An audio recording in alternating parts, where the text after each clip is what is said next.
Pete the Cat Checks Out the Library by James Dean. Pete's mom is taking him to the library for the first time. The librarian gives Pete his very own library card. "Cool," says Pete. The librarian smiles. "Time for the tour."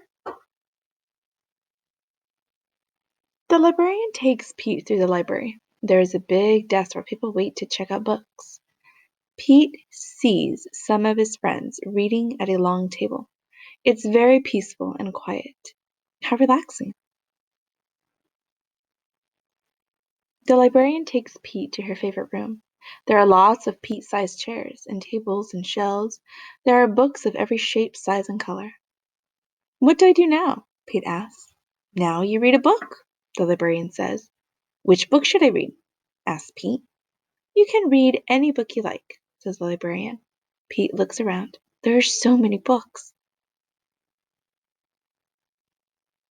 Pete picks up a book all about airplanes and jets. He reads it and pretends he is a stunt pilot.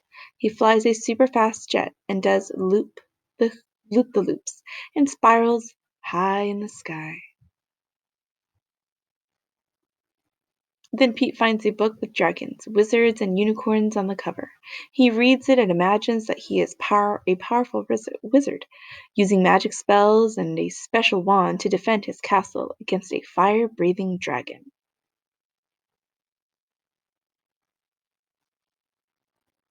Next, Pete opens up a book about spiders and insects. He reads it and imagines that he is a scientist studying all types of critters in the wild. He has to be very still to study some critters, and very fast to study others. Then Pete chooses a book with all sorts of scary monsters on the cover. It is a book of fairy tales. Pete reads it and pretends that he is in a dark, spooky forest trying to outsmart a big bad wolf. Pete puts that book back on the shelf. It is too scary.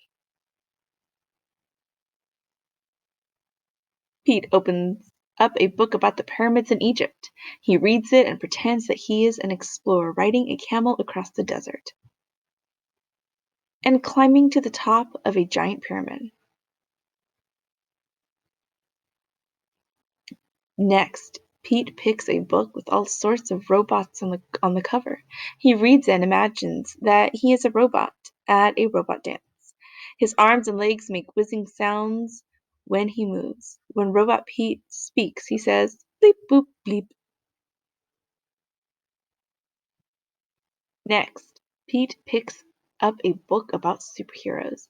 He reads it and makes believe that he is a superhero.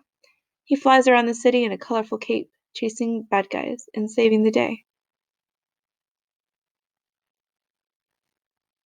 Then Pete spots a big book about the ocean and all its creatures.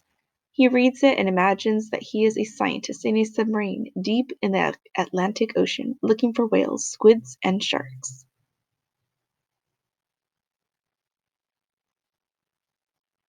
There are so many wonderful books to read at the library.